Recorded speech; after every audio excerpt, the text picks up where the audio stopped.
მოგესალმებით ნესტან, დიდი მადლობა რომ გვითმობთ დროს. გითხარით კიდევ ერთხელ, დიდი მადლობა მოწვევისთვის. რა არის უახლოესი ინფორმაცია, რასაც ფლობთ მზიას შესახებ. ბოლო იყო მაია მწარიაშვილის განცხადება, მაგრამ იქნებიცით უფრო მეტი და უფრო დეტალურად.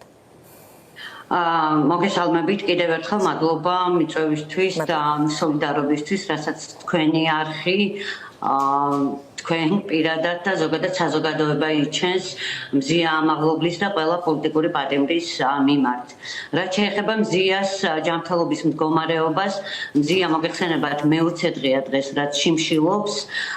ჩვენ ძალიან ბევრი ძალისხმევა დაგვჭირდა, რომ მიგვეღო სამედიცინო ცნობები მის ჯანმრთელობის მდგომარეობასთან დაკავშირებით. ახლახანს მოინახულა ის მისმა ადვოკატმა და დღეს ჩვენ ასევე ომბუდსმენის დახმარებით მხოლოდ და ჩართულობით მივიღეთ რაღაც სხვადასხვა ანალიზები, ვთხოვეთ ექიმებს შეეფასებინათ ეს და ამ დროისთვის არსებული მონაცემებით ის პარამეტრები სამედიცინო ანალიზების შედეგად მზიას სიცოცხლისთვის ამ ეტაპზე საშიში არ არის, თუმცა ექიმები ასევე გვეუბნებიან, რომ ეს არ ნიშნავს, რომ მდგომარეობა არ გართულდება და არ გართულდება უკიდურესად, ვინაიდან მზია არ წყვეტს შიმშილობას და თანაც ის იღებს მხოლოდ წყალს, მძიმე ფორმის შიმშილობის ფორმა აქვს არჩეული.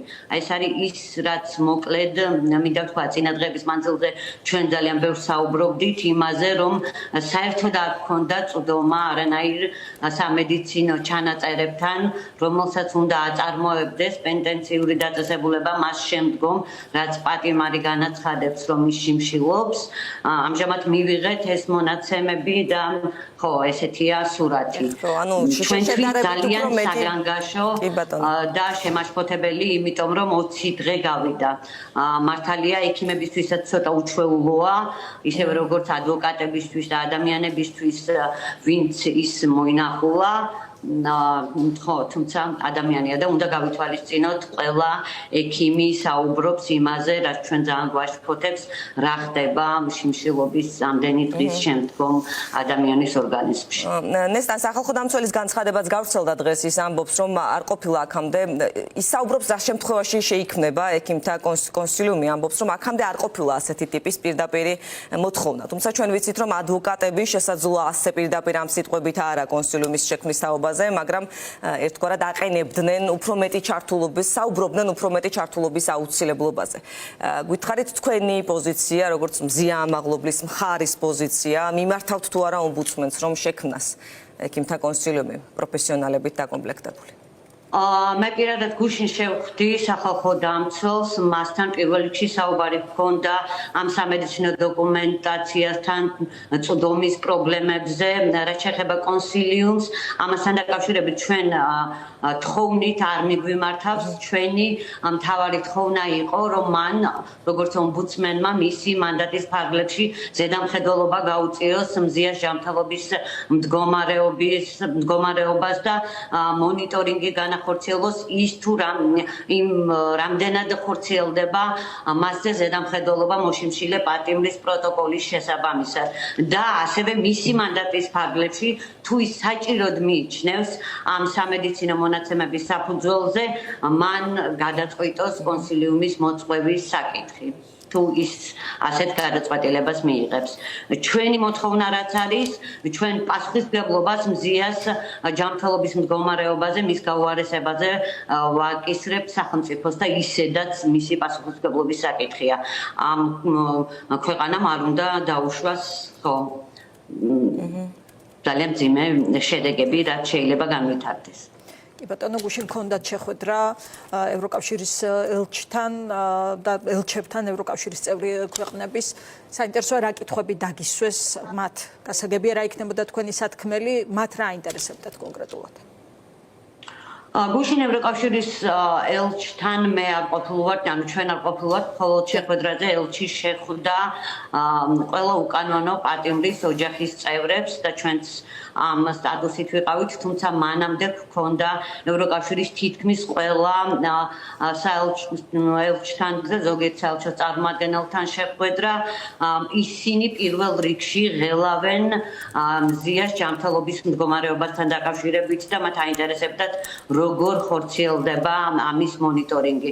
ასევე თქვენც უკვე მიაწოდეთ მაყურებელს ინფორმაცია, რომ მათმა ნაწილმა გაავრცელა განცხადება მზიას წინასწარი პატიმრობიდან გათავისუფლების მოთხოვნით. ცხადია, მზია უკანონოდაა წინასწარ პატიმრობაში და ძალიან ბევრი საერთაშორისო ორგანიზაციაც ავრცელებს ანალოგიურ განცხადებას, რომელსაც თქვენც და ჩვენც ვაწვდით აუდიტორიაზე. ნესტან, გითხარით ასევე შედგა თუ არა კომუნიკაცია კობახიძის ადმინისტრაციასთან. ჩვენ ვიცით, რომ ირაკლი კობახიძემ გაახმოვანა შეთავაზება 29-ში, ამის შემდეგ ის იმყოფებოდა სომხეთში. სომხეთიდანაც გაახმოვანა, რომ აი კი ბატონო, შევხვდები საჯაროდ ან არასაჯაროდ. ვიცით, რომ არის ეთერთურაძის მხრიდანაც, თქვენი მხრიდანაც თანხმობა. ხომ არ ყოფილა კომუნიკაცია, ან თუ კი შედგება ასეთი შეხვედრა, რისთვის გამოიყენებთ მას?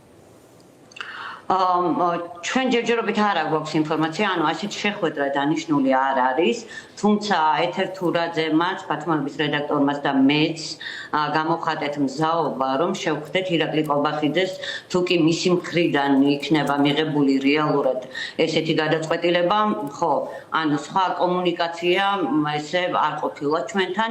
რაც შეეხება თქვენს მეორე კითხვას, რისთვის გამოვიყენებთ მას, ჩვენი მხრიდან მზად ვართ მივაწოდოთ ყველა ინფორმაცია მზია ამაღლობელთან დაკავშირებით, როგორც მის ჯანმრთელობასთან დაკავშირებით, ასევე მის უკანონო დაკავებასთან და უკანონო წინასწარი პატიმრობასთან დაკავშირებით, ისევე როგორც ზოგადად მზია ამაღლობლის შესახებ, ვინ არის ის, რას აკეთებდა და რას საქმიანობდა ყველა ხელისუფლების დროს, რაც შესაძლოა ირაკლი კობახიძემ ამიცადოს.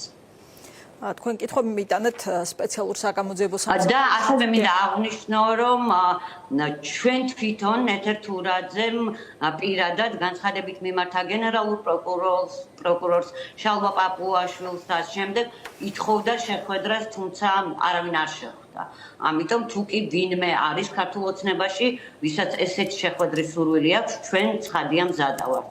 ჩვენ ყველას ხვდებით და ყველას ვაწვდით იმ ინფორმაციას, რაც გვაქვს. ვართ ღია. კეთილი ეს ღიაობა საპასუხო არ ჩანს ჯერჯერობით. კითხვები მიიტანეთ სპეციალურ საგამოძიებო სამსახურში. ითხოვდით აქ განმარტებებს, რა არის ის კითხვები, რაზეც მიიღეთ ან ვერ მიიღეთ პასუხები ამ დრომდე.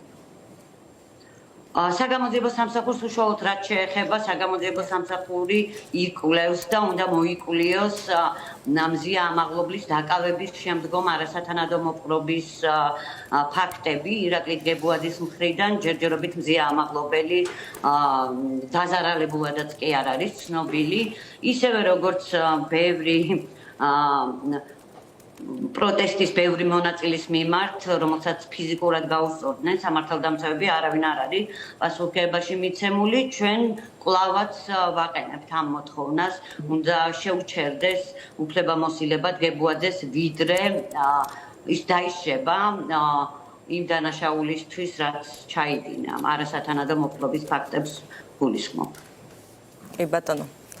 იმედია, მადლობა ნესტან, ძალიან დიდი მადლობა, რომ გვერდთვებოდით პირდაპირ ეთერში. კიდევ ერთხელ ჩვენი სოლიდარობა, მხარდაჭერა თქვენს გამოცემებს მზია ამაღლობელს ვითხოვთ მის დაუყოვნებლივ გათავისუფლებას. ჩვენ ვუერთდებით ამ მოთხოვნას. ნესტან ცეცხლაძე პასუხობდა ჩვენს შეკითხვებს. ის ახლა უკვე მიდის მარშზე, მაყურებელს ვუთხრათ, რომ 7 საათიდან არის დაგეგმილი 3 ადგილიდან მარში სინდისის პატიმრების მხარდასაჭერად და ცხადია მზია ამაღლობელის მხარდასაჭერადაც. ერთი არის მარჯანიშვილის მოედნიდან, ერთი ადგილი, მეორე ადგილი საზოგადოებრივი მაუწყებლის მიმდებარე ტერიტორიიდან და მესამე თესეოს პირველი კორპუსის მიმდებარე ტერიტორია. ეს უკვე ტრადიციადაც იქცა ყოველ პარასკევს მარშების გამო. სინდისის პატიმრების მხარდასაჭერად იმართება მარშები.